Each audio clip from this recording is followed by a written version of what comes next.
Welcome students and all the viewers. I am Mohammad Arafat Khan and you are watching my YouTube channel. अच्छा जनाब, आज का जो हमारा टॉपिक है वो एक बहुत छोटा सा एक कॉन्सेप्ट है लेकिन इम्पॉर्टेंट भी है. आपको पता होना चाहिए इसके बारे में. ऐसा नहीं है कि बहुत छोटा सा कॉन्सेप्ट है तो आप इसको स्किप कर दें. नहीं, ऐसा नहीं कर सकते हम लोग. इलेक्ट्रोस्टैटिक्स में इसका इम्पॉर्टेंट रोल है. कुछ न्यूमेरिकल्स में, कुछ प्रॉब्लम्स में हमें कन्वर्जन्स की ज़रूरत पड़ जाती है, तो ये टॉपिक आपको बड़ा काम आता है. खैर चलो, इलेक्ट्रॉन वोल्ट के कॉन्सेप्ट की तरफ चलते हैं और इस कॉन्सेप्ट को समझाने के लिए मैं आपको एक काम ही करता हूँ कि कुछ सवाल करता हूँ, कुछ क्वेश्चंस करता हूँ और उसके कुछ जवाब देता हूँ आपको. ठीक है भाई. लेट सपोज़ मैं आपको एक चीज़ समझाता हूँ. मेरे सामने ये बोर्ड लगा हुआ है, मतलब सामने का मतलब मेरे पीछे एक बोर्ड लगा हुआ है. ठीक है. मुझे पता चला, मैं क्या लेकर आता हूँ, एक स्केल लेकर आता हूँ और मेजर करता हूँ कि हाँ भाई इस बोर्ड की जो है वो लेंथ कितनी है. तो मैं आपको बताऊँ इसकी लेंथ कितनी है, मेजर की हुई मैंने. तो भाई इस बोर्ड की जो लेंथ है ना वो है 0.002 किलोमीटर. इस बोर्ड की लेंथ है. आप बोलेंगे what the hell is this sir, आप ये हमें क्या बता रहे हैं? मतलब क्या हमारे जो आप बोलेंगे सर क्या वीडियो में हमें जो कैमरा की लिमिट, उसकी बोर्ड की लिमिट नज़र नहीं आ रही, तो क्या ये बहुत दूर तक फैला हुआ है? इतना बड़ा बोर्ड है कि आप बोल रहे हैं किलोमीटर, 0.002 किलोमीटर. तो देखिए मैं आपके सामने लिख के दिखाता हूँ. मैंने कहा कि इस बोर्ड की जो लेंथ है वो है 0.002 किलोमीटर्स. ठीक है. आपको पता है इसी बात का मतलब क्या होना चाहिए, और मैं इसी बात को कैसे लिख सकता हूँ? इस बोर्ड की लेंथ है 2 मीटर, या इसी बोर्ड की जो लेंथ है वो है 200 सेंटीमीटर. कन्वर्जन है खाली भाई. जब मैं किलोमीटर से मीटर में आऊँगा तो जो भी वैल्यू होती है आप उसको जस्ट मल्टीप्लाई करते हैं 1000 से. मतलब आपके पास जो भी वैल्यू है 0.002 आप इसको मल्टीप्लाई कर देंगे 1000 से और वो वैल्यू कन्वर्ट हो जाएगी किसके अंदर? मीटर्स के अंदर. इसी तरीके से जो भी वैल्यू मीटर में हो उसको कन्वर्ट करना हो सेंटीमीटर के अंदर, तो आप उस वैल्यू को जस्ट मल्टीप्लाई करते हैं 100 के साथ और वो कन्वर्ट हो जाती है सेंटीमीटर के अंदर. ये बात तो कॉमन सी आपको पता होनी चाहिए, और अगर नहीं पता तो इस बात को नोट कर लें और खुद से बहुत सारी प्रैक्टिस कर लिएगा. तो जनाब अपनी जवाब की तरफ चलते हैं. इस बोर्ड की लेंथ मैंने आपको कितनी बताई? 0.002 किलोमीटर. और यही लेंथ मीटर में कितनी होगी? 2 मीटर. और यही लेंथ सेंटीमीटर में कितनी होगी? 200 सेंटीमीटर, 200 सेंटीमीटर. मुझे आप बताएं कि इन तीनों जवाबों में से बोर्ड की लेंथ में से यहां पर जो है वो इनएप्रोप्रिएट, यानी कि जो सूटेबल नहीं लग रही वैल्यू, वो कौन सी नहीं लग रही? तो आप बोलेंगे सर सूटेबल जो नहीं लग रहा ना, वो ये नहीं लग रहा. मतलब हम बोर्ड की लेंथ को किलोमीटर में क्यों लिखें? क्या मसला है हमारे साथ कि हम यहां पर किलोमीटर में लिखें?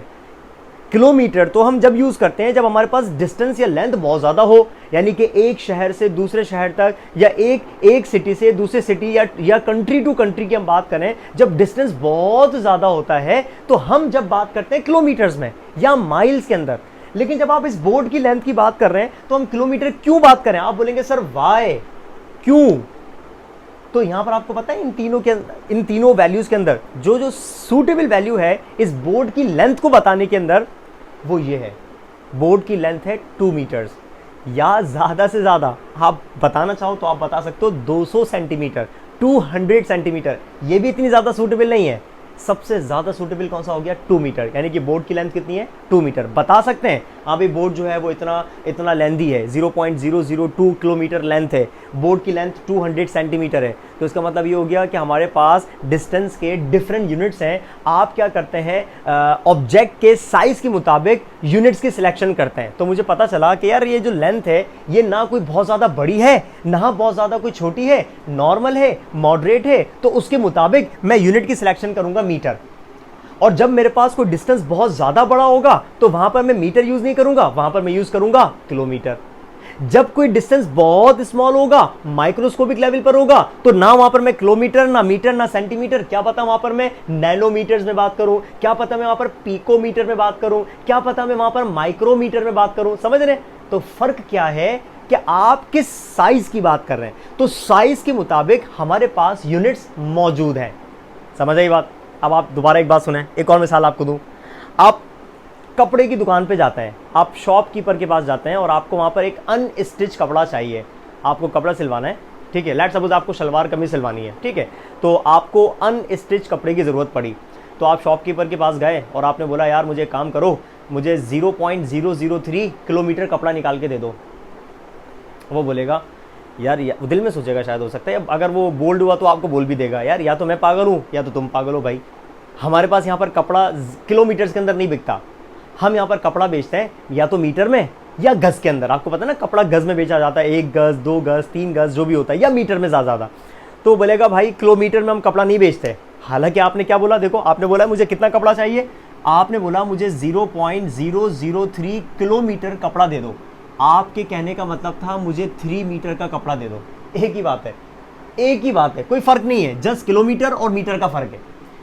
तो आपने कुछ गलत नहीं कहा, आपने सही कहा, लेकिन जगह गलत है कहने की। क्योंकि आप जिस चीज को डील कर रहे हो, आप जो कपड़े की डीलिंग कर रहे हो, वो किलोमीटर्स में नहीं होती, वो होती है मीटर में, क्योंकि साइज कम है। समझ आ रही है बात? तो कहने का मतलब गलत नहीं है, लेकिन सूटेबल भी नहीं है। तो इसी वजह से हम कहेंगे कि जब भी आप वहां पर जाएंगे तो आप हमेशा बात करते हैं मीटर्स में, ठीक है। तो भाई जनाब यहां से हमें पता चला कि हमारे पास एक ही फिजिकल क्वांटिटीज के बहुत सारे यूनिट्स होते हैं। कुछ बहुत बड़े यूनिट्स होते हैं, कुछ मॉडरेट होते हैं, कुछ स्मॉल यूनिट्स होते हैं। तो हम क्या करते हैं, हम यूनिट्स की सिलेक्शन करते हैं साइज के मुताबिक। बहुत ज़्यादा बड़ा साइज है तो बड़ा यूनिट यूज़ करेंगे, मॉडरेट साइज है तो मॉडरेट यूनिट यूज़ करेंगे, स्मॉल साइज है तो हम स्मॉलर यूनिट्स को यूज़ करते हैं। इसी तरीके से अब मैं बात करता हूँ एनर्जी की। हमारा टॉपिक है इलेक्ट्रॉन वोल्ट, हम बात करते हैं एनर्जी की। आपको पता है एनर्जी का जो SI यूनिट होता है वो होता है जूल्स, है ना। SI unit of energy is joules. 10 joules of energy, 100 joules of energy, 50 joules of energy. तो इसका मतलब एनर्जी का जो SI यूनिट होता है वो होता है जूल्स, ठीक है। लेकिन याद रखिएगा, अगर हम बात करेंगे माइक्रोस्कोपिक लेवल के ऊपर, जैसे हमारे पास इलेक्ट्रॉन की एनर्जी हो, जैसे हमारे पास प्रोटॉन की एनर्जी हो, जैसे हमारे पास फोटॉन की एनर्जी हो, तो याद रखिएगा इन माइक्रोस्कोपिक पार्टिकल्स की एनर्जी को जूल्स में मेजर करना ऐसे ही होगा जैसे आप इस बोर्ड की लेंथ को किलोमीटर या माइल्स में बता दें। समझ रहे हैं?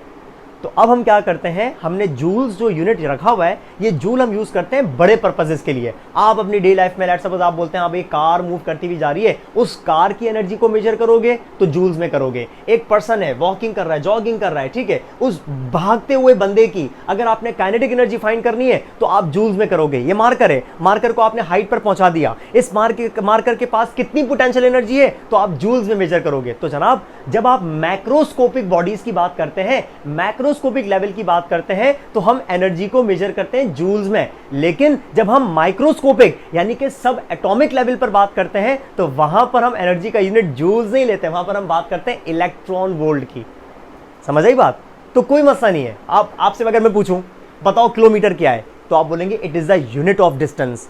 बताओ मीटर क्या है, तो आप बोलेंगे सर यूनिट ऑफ डिस्टेंस। बताओ सेंटीमीटर क्या है, तो आप बोलेंगे यूनिट ऑफ डिस्टेंस। फर्क क्या है, तो आप बोलेंगे सर साइज का।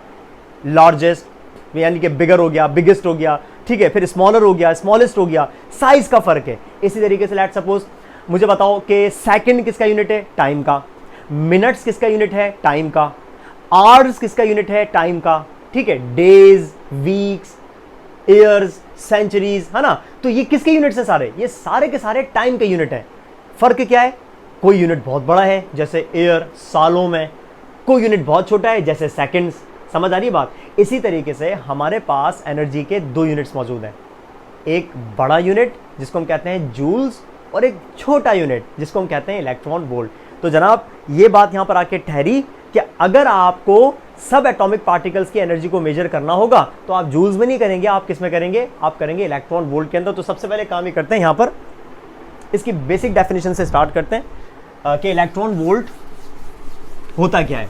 तो मैं यहां पर मैं लिखवा देता हूं भाई, इलेक्ट्रॉन वोल्ट के बारे में आप क्या लिखेंगे कि it is the unit of energy, है ना। It is the unit of energy for subatomic particles. सब एटॉमिक पार्टिकल्स, अगर मैं यहां पर सब एटॉमिक पार्टिकल्स लिख रहा हूं तो इसका मतलब यही है कि हम बात कर रहे हैं स्मॉलर यूनिट की। आप इसको यूं भी लिख सकते हैं कि electron volt is the smaller unit of energy. तो मतलब वही बात आ जाएगी, सब एटॉमिक पार्टिकल्स, जाहिर सी बात है मासेस बहुत कम हो गए, पावर माइनस में चली गई किलोग्राम्स के अंदर, तो यूनिट भी लेस हो गया। तो इसका मतलब सब एटॉमिक पार्टिकल्स का यूनिट स्मॉलर यूनिट होगा। तो भाई it is the unit of energy, कौन? Electron volt is the unit of energy for subatomic particles like electron. Electron हो गया, उसकी एनर्जी को हम इलेक्ट्रॉन वोल्ट पे मेजर करेंगे। प्रोटॉन हो गया, प्रोटॉन की एनर्जी को हम इलेक्ट्रॉन वोल्ट पे मेजर करेंगे। फोटॉन हो गया, फोटॉन की एनर्जी को हम इलेक्ट्रॉन वोल्ट पे मेजर करेंगे। न्यूट्रॉन हो गया, उसकी एनर्जी को हम इलेक्ट्रॉन वोल्ट पे मेजर करेंगे। हीलियम हो गया, अल्फा पार्टिकल हो गया। तो हम इन सब एटॉमिक पार्टिकल्स की एनर्जीज को जूल्स में नहीं बल्कि इलेक्ट्रॉन वोल्ट में मेजर करते हैं। यहां तक बात क्लियर है? अब सवाल पैदा ये होता है कि यार ये इलेक्ट्रॉन वोल्ट होता कितना है? जैसा हमें पता है कि 1 मीटर तकरीबन इतना होता है, दिख रहा है कि हाँ भी 1 मीटर इतना है। 2 मीटर्स का डबल करो, किलोमीटर कितना होता है? 1000 मीटर्स को रख दो तो 1 किलोमीटर बन जाएगा। अब सवाल पैदा ये होता है कि ये 1 इलेक्ट्रॉन वोल्ट होना कितना चाहिए? अब इस बात को सुनिएगा गौर से। भाई इमेजिन करो हमारे पास 2 प्लेट्स हैं। कौन सी प्लेट्स? ओपोजिटली चार्ज प्लेट्स हैं, ये रही। एक पर हम रख देंगे पॉजिटिव चार्ज और एक पर हम रख देंगे नेगेटिव चार्ज, ठीक है। इसका मतलब इनके बीच में पोटेंशियल डिफरेंस क्रिएट हो गया, एक हायर पोटेंशियल और एक लोअर पोटेंशियल। तो इन 2 प्लेट्स के बीच में क्या चीज आ गया? पोटेंशियल डिफरेंस का कॉन्सेप्ट आ चुका है। इमेजिन करते हैं कि इन 2 प्लेट्स के बीच में कोई बहुत ज्यादा या बहुत कम पोटेंशियल डिफरेंस नहीं है, बल्कि एग्जैक्टली 1 वोल्ट पोटेंशियल डिफरेंस मौजूद है। यहां से लेकर यहां तक पोटेंशियल डिफरेंस कितना? 1 वोल्ट पोटेंशियल मौजूद है। अब इमेजिन करो हमारे पास कोई एक इलेक्ट्रॉन मौजूद है और वो मौजूद है पॉजिटिव प्लेट की तरफ। हम इस इलेक्ट्रॉन को मूव करके जब इस 1 वोल्ट को कवर करवा देंगे, मतलब इस इलेक्ट्रॉन वोल्ट को यहां से लेकर यहां तक, यानी कि कितना पोटेंशियल डिफरेंस पर मूव करवाया? 1 वोल्ट पोटेंशियल। यहां से लेकर यहां तक का पोटेंशियल डिफरेंस कितना है? 1 वोल्ट। ये डिस्टेंस नहीं है, it is potential difference, energy में डिफरेंस आ रहा है, ठीक है। तो जब भी आप एक इलेक्ट्रॉन को 1 वोल्ट पोटेंशियल डिफरेंस पर मूव करवा देंगे, यानी कि किसी भी 2 पॉइंट्स के बीच में मूव करवाएं जिनके बीच पोटेंशियल डिफरेंस 1 वोल्ट हो, तो याद रखिएगा वो इलेक्ट्रॉन जितनी एनर्जी गेन करेगा या लूज करेगा वो कितनी होगी? हमेशा 1 इलेक्ट्रॉन वोल्ट। ये मैं आपको डेफिनेशन बता रहा हूं कि 1 इलेक्ट्रॉन वोल्ट होता क्या है। यहां पर मैं लिख देता हूं कि भाई 1 इलेक्ट्रॉन वोल्ट की डेफिनेशन क्या होनी चाहिए? 1 इलेक्ट्रॉन वोल्ट कितना होता है, इसको डिफाइन करो। ये सवाल आएगा भाई इलेक्ट्रॉन वोल्ट होता क्या है, तो आपने तो बता दिया it is the unit of energy for subatomic particles या स्मॉलर यूनिट ऑफ एनर्जी, ये तो बता दिया, ये तो कॉन्सेप्ट हो गया। लेकिन होता कितना है? ये जो 1 इलेक्ट्रॉन वोल्ट है ये होता कितना है, इसको डिफाइन करने का तरीका बता रहा हूं मैं आपको। तो इसका मतलब ये हो गया, अच्छा देखो पहली बात ये है एनर्जी। एनर्जी इलेक्ट्रॉन गेन भी कर सकता है और एनर्जी इलेक्ट्रॉन लूज भी कर सकता है। तो भले वो गेन करे या लूज करे, हम बात करेंगे इलेक्ट्रॉन वोल्ट के अंदर। अब 1 कब होगी? 1 इलेक्ट्रॉन वोल्ट एनर्जी कब होगी? ये सुन लो, जब भी हम इलेक्ट्रॉन को किसी भी 2 पॉइंट्स के बीच में मूव करवाएं, किसी भी ऐसे 2 पॉइंट्स के बीच में मूव करवाएं, भले यहां से लेकर यहां तक या यहां से लेकर यहां तक, किसी भी ऐसे 2 पॉइंट्स के बीच में मूव करवाओ जिनके बीच में पोटेंशियल डिफरेंस 1 वोल्ट हो, तो याद रखिएगा इन 2 पॉइंट्स के बीच में मूव करते हुए इलेक्ट्रॉन जो एनर्जी गेन करेगा या लूज करेगा वो एग्जैक्टली कितनी होगी? 1 इलेक्ट्रॉन वोल्ट। यहां पर 1 इलेक्ट्रॉन वोल्ट पता है क्यों आ रहा है? 1 इलेक्ट्रॉन है, मल्टीप्लाई कर दो, कितने पोटेंशियल डिफरेंस में मूव करवा रहे हैं? 1 वोल्ट पोटेंशियल डिफरेंस पर मूव करवा रहे हैं। तो जब भी एक इलेक्ट्रॉन किसी भी 2 पॉइंट्स के बीच में मूव करे और उन 2 पॉइंट्स के बीच में पोटेंशियल कितना हो? 1 वोल्ट, तो याद रखिएगा इलेक्ट्रॉन जो एनर्जी गेन करेगा या लूज करेगा उसको हम क्या बोलेंगे? 1 इलेक्ट्रॉन वोल्ट। जैसे कि फिलहाल अगर मैं इस इलेक्ट्रॉन को पॉजिटिव से नेगेटिव की तरफ लेकर जाऊं तो ये इलेक्ट्रॉन एनर्जी गेन करेगा। याद करो मैंने आपको इससे पिछले वाले टॉपिक्स में पढ़ा है इलेक्ट्रिक पोटेंशियल एनर्जी के बारे में। तो अगर इस इलेक्ट्रॉन को आप अगेंस्ट द फील्ड लेकर जाएंगे, ठीक है, यानी कि फिलहाल ये इलेक्ट्रॉन है, लेट्स सपोज ये अगेंस्ट द फील्ड नहीं जा रहा, ये अलोंग द फील्ड जाएगा। फिलहाल समझने वाली बात क्या है कि अगर आप इलेक्ट्रॉन को इस पॉजिटिव प्लेट से दूर लेकर जाओगे, नेगेटिव प्लेट की तरफ लेकर जाओगे, तो फिलहाल ये एनर्जी को गेन करेगा, है ना। तो जब ये गेन कर रहा होगा तो हम बोलेंगे इसने 1 इलेक्ट्रॉन वोल्ट एनर्जी गेन कर ली। और जब इस इलेक्ट्रॉन को आप यहां पर लाके छोड़ देंगे ये दोबारा पीछे जाएगा, और जब ये यहां से लेकर यहां तक दोबारा पीछे जाएगा, अब ये एनर्जी लूज करेगा। तो पीछे जाने में लूज करेगा तो हम कहेंगे वो कितनी एनर्जी लूज करेगा? Exactly 1 electron volt. तो भाई 1 इलेक्ट्रॉन वोल्ट की डेफिनेशन क्या हो गई? ऐसा अमाउंट ऑफ एनर्जी जो कि इलेक्ट्रॉन या तो गेन करे या लूज करे। कब? ऐसे दो पॉइंट्स के बीच में मूव करने से जिसके बीच में पोटेंशियल डिफरेंस 1 वोल्ट होता हो, इसको हम कहते हैं 1 इलेक्ट्रॉन वोल्ट। अब मैं काम ही करता हूं, यहां पर आपको इसकी डेफिनेशन लिखवा देता हूं, इस डेफिनेशन को नोट कर लीजिएगा। इज 1 वोल्ट, यह आ गई 1 वोल्ट की, सॉरी 1 इलेक्ट्रॉन वोल्ट की डेफिनेशन। मैं पूरा कर देता हूं, it is 1 electron volt, electron volt. तो जनाब 1 इलेक्ट्रॉन वोल्ट को हम किस तरीके से डिफाइन करेंगे? व्हाट इज 1 इलेक्ट्रॉन वोल्ट, या how much 1 electron volt is? तो आप बोलेंगे it is the amount of energy. Electron volt है क्या? Unit of energy. So it is the amount of energy कब? एक्वायर्ड और लॉस्ट बाय एन इलेक्ट्रॉन। एक electron जो एनर्जी एक्वायर करे, गेन करे या लूज करे, कब? व्हेन इट इज मूव्ड, जब वो मूव करे अक्रॉस द 2 पॉइंट्स। ये देखो, एक पॉइंट ये रहा, एक पॉइंट ये रहा, अक्रॉस द 2 पॉइंट्स जिनके बीच में, between which potential difference is 1 volt. तो ऐसे 2 पॉइंट्स के बीच में इलेक्ट्रॉन का मूव करना, डिस्प्लेस करना, जिन 2 पॉइंट्स के बीच में पोटेंशियल डिफरेंस 1 वोल्ट होता हो, तो एनर्जी जो वो गेन करेगा या लूज करेगा इलेक्ट्रॉन, उस एनर्जी को हम कहेंगे वो एग्जैक्टली 1 इलेक्ट्रॉन वोल्ट होती है, 1 इलेक्ट्रॉन वोल्ट होती है। अब सवाल पैदा ये होता है, देखो सर आपने बताया कि इलेक्ट्रॉन वोल्ट एनर्जी का यूनिट है, जूल्स एनर्जी का यूनिट है, तो इलेक्ट्रॉन वोल्ट का और जूल के साथ कोई रिलेशन मौजूद है?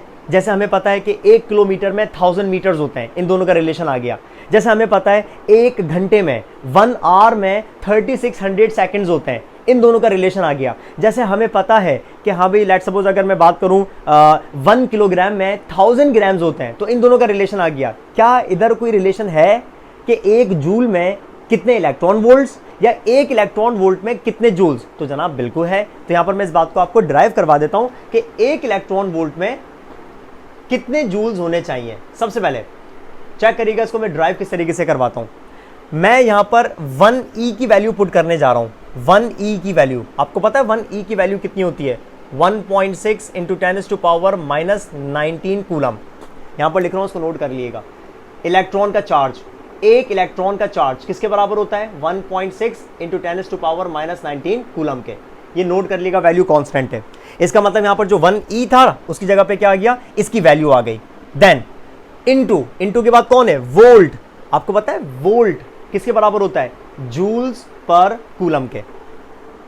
ये हमने कहां पढ़ा है? ये हमने पढ़ा है पोटेंशियल डिफरेंस वाली वीडियो के अंदर, electric potential and potential difference वाली वीडियो के अंदर, कि हाँ भाई जो वोल्ट होता है, ये वोल्ट किसके बराबर होता है? जूल्स पर कूलम के। अगर समझ नहीं आ रही तो पहले आप मेरी वो वाली वीडियो देख लें। कौन सी? इलेक्ट्रिक पोटेंशियल या पोटेंशियल डिफरेंस के नाम से वीडियो है, उसमें ये चीज मैंने ड्राइव करवाई हुई है। तो देखें मैंने क्या किया, इस 1E की जगह पे इसकी वैल्यू पुट करी, ये वाली, ये 1E की वैल्यू है, और इस V की जगह पे हमने वैल्यू पुट करी इसकी, यानी कि 1 वोल्ट बराबर होता है किसके? जूल्स पर कूलम के। अब आप नोट करें, कूलम से कूलम कैंसिल हो गया, वैल्यू क्या बची हुई है? लेफ्ट पर तो सेम है, 1 इलेक्ट्रॉन वोल्ट बराबर है। हाँ भाई यहां पर क्या बचा हुआ है? सिर्फ नंबर बचा हुआ है 1.6 इंटू 10⁻⁻19 कूलम, सॉरी -19, ये 1.6 है, 1.6, ठीक है। और यूनिट क्या बचा हुआ है ये नोट करते हैं। कूलम कैंसिल हो गया, सिर्फ यहां पर क्या बचा हुआ है? जूल्स। तो जनाब यहां से आपको पता चला कि अगर आप 1 इलेक्ट्रॉन वोल्ट की बात करें तो 1 इलेक्ट्रॉन वोल्ट के अंदर इतने जूल्स होते हैं। ये आ गया इसका रिलेशनशिप, और ये आपको बड़ा काम आएगा जब आपको जूल्स की वैल्यू को इलेक्ट्रॉन वोल्ट में कन्वर्ट करना होगा। इस वैल्यू को नोट डाउन कर लें, इस वैल्यू को नोट डाउन कर लो, याद कर लो, अक्सर एमसीक्यूज में आ जाती है या कन्वर्ट होने में ज़रूरत पड़ जाती है इसकी कि हाँ भाई इलेक्ट्रॉन वोल्ट में कितने जूल्स होते हैं। तो आपको अंदाज़ा हो रहा होगा, देखो ये कितना छोटा यूनिट है, और ये कैसे पता चल रहा है? ये देखो पावर से पता चल रहा है कि 1 इलेक्ट्रॉन वोल्ट का जूल्स के साथ 19 पावर का रिलेशन है, यानी कि 10⁻19 का रिलेशन है, भले वो नेगेटिव हो या पॉजिटिव हो, है ना। तो 19 पावर का रिलेशन होने का मतलब आपको अंदाजा होगा कि कितना बड़ा डिफरेंस आ गया जूल्स के अंदर और इलेक्ट्रॉन वोल्ट के अंदर। जूल कितना बड़ा यूनिट हो गया और इलेक्ट्रॉन वोल्ट कितना छोटा यूनिट हो गया।